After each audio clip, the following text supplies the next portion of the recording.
जो सरकार है हर मुद्दे पर फेल है। इन सरकार ने देश का भट्टा बैठा दिया है।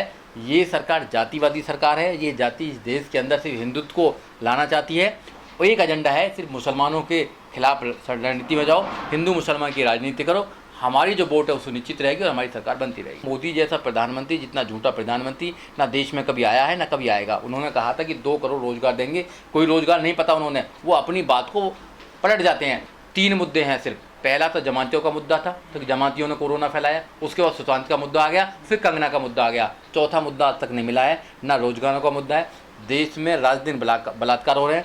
आपने देखा हाथरस में कितना बड़ा कांड हुआ है, लड़की की जीभ काट दी गई है, उसकी हड्डी तोड़ दी गई है और फिर वो सफदरजंग हॉस्पिटल में उसकी मृत्यु हो गई है। उसकी डेड बॉडी भी पुलिस ने उनके घर वालों को देना उचित नहीं समझाया। जंगल राज कर रहा उत्तर प्रदेश के अंदर, तो फिर कैसी सरकार है ये? सरकार नहीं है, ये डंडे वाली सरकार है। और मोदी और योगी तो कहते ही हैं कि ठोको सरकार है हमारी, तो फिर ठोक रहे हैं लोगों को।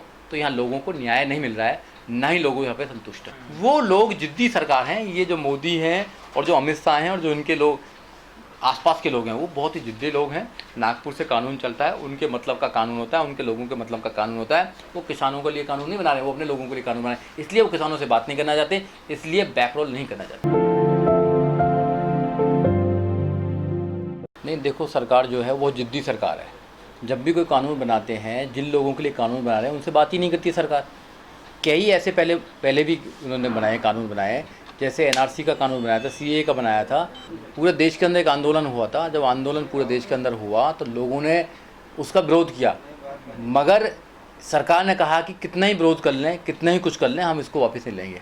आज ऐसे किसानों के ऊपर जो कानून बनाया है, तो किसानों ने भी कहा है कि भाई ये जो कानून है काला कानून है, इसको वापस ले जाए। मगर प्रधानमंत्री कहते हैं कि किसान कितने ही कुछ कर लें, आत्महत्या कर लें, बड़े बड़े प्रोग्राम कर लें, बट हम इसको वापस नहीं लेंगे।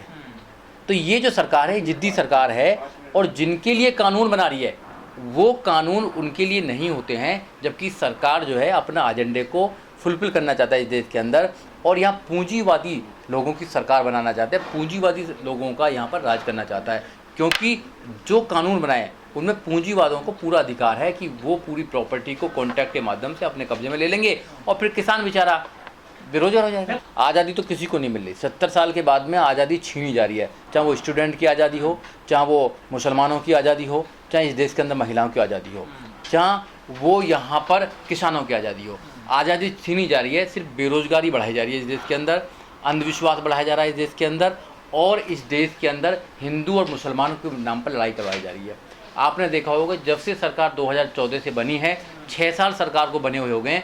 सरकार लगातार हिंदू मुसलमान के मुद्दों पर देश में बंटवारा करती आई है, दंगे कराती आई है, और एक पूरे देश के अंदर जो माहौल बना रखा है, वो माहौल को बनाने में सरकार का एक बड़ा हाथ है कि भाईचारा जो पैदा हुआ था आने वाले समय में उस भाईचारे को ख़त्म करना चाहती है। और ऐसे काले कानून लाकर वो हर किसी को, मतलब उनके खिलाफ एक षड्यंत्र बनाना चाहती है, हर के लिए खिलाफ, चाहे किसान हो, चाहे मजदूर हो, चाहे और कोई। ऐसा कुछ नहीं है। किसान, इस देश के किसानों को ऐसा ना समझें कि वो गुमराह हो जाएंगे।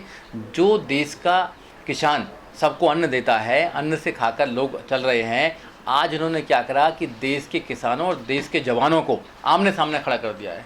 वही पुलिस वाले जो किसानों के बच्चे हैं, वही आज किसानों पर डंडा मारने का काम कर रहे हैं, वो उन पर केस लगाने का काम कर रहे हैं, उनको आमने सामने खड़ा कर दिया। ये देखो, ये बहुत चालाक सरकार है। जो रियल मुद्दे हैं उनको बचाना चाहती हैं। इस देश के अंदर रियल मुद्दे हैं। जो जीडीपी बहुत नीचे जा रही है वो कैसे गई, उसका मुद्दा है।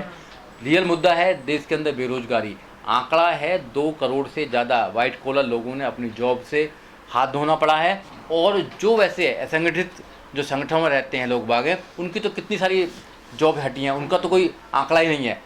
जो सरकार है वो नौजवानों को ना तो रोजगार दे पा रही है, ना उनको लॉ एंड ऑर्डर दे पा रही है, ना उनको एजुकेशन दे पा रही है, और ना ही उनको सही माहौल दे पा रही है। नहीं, बिल्कुल वो बेच सकता, वो करना चाहे, मगर वो कॉन्ट्रैक्ट करके जो पूंजीपति लोग हैं वो सारी ज़मीन को अपने कॉन्ट्रैक्ट में ले लेंगे, फिर वो अपने अकॉर्डिंग काम करेंगे। तो ये कुछ पूंजीपति के हाथों में चली जाएगी सारी, और फिर वो अपने अकॉर्डिंग बेचेंगे। जब फसलें होती हैं, फसलों के अकॉर्डिंग ही वो लोग सारी फसल को अपने पास रखेंगे। यहाँ कालाबाजारी होगी, और कालाबाजारी होने के बाद में आज जो रेट 100 रुपया है, उसके बाद वो 200 रुपये में किलो बिकेगा जो भी चीज़ है। किसानों को सही उसका वो नहीं आएगा, पूंजीपतियों को उसका फ़ायदा जाएगा। जैसे इन्होंने और भी कर रखे हैं कि किसान मजदूरी करता है, रात दिन काम करता है, उसके बाद में किसान अपनी फसल का वो दाम भी नहीं ले पाता जो उसमें रियली उसने लगाया है, और वो जो बीच के बिचौलिया उन पे जाता है सारा पैसा। अब तो ये पूंजीपतियों को देना चाहती हैं। किसानों को क्यों नहीं अपलिफ्ट किया जाए, किसानों को क्यों नहीं लोन दिया जाए, किसानों को क्यों नहीं सब्सिडी दी जाए और ज़्यादा से ज़्यादा, किसानों को क्यों नहीं बढ़ाया जाए? बताइए आप लोग।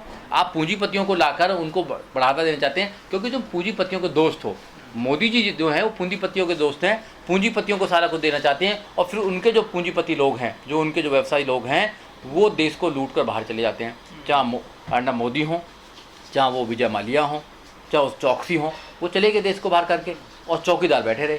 ये चौकीदार देश की चौकीदारी नहीं कर रहे हैं, ये अपने जो दोस्त हैं, जो व्यवसायी दोस्त हैं, जो बिजनेसमैन दोस्त हैं, उनकी चौकीदारी कर रहे हैं। उनके ही अकॉर्डिंग नागपुर में बन के आता है कानून, और यहाँ पर ये संसद में पेश करने का बात करते हैं। संसद में कानून पेश नहीं करा इन्होंने, उस पर आर्गूमेंट नहीं, वोटिंग नहीं कराई है, ऑर्डिनेंस पास कर दिया है, क्योंकि सबकी उसमें वोटिंग होनी चाहिए थी। पता लगना चाहिए क्या पूरा विपक्ष क्यों चला गया? जो एनडीए में बहुत लंबे समय से इनके दोस्त थे, आज वो भी छोड़ कर चले गए पंजाब के अंदर। इनको क्यों छोड़ रहे हैं? क्यों जो किसान है वो सड़कों पर आ रहे हैं?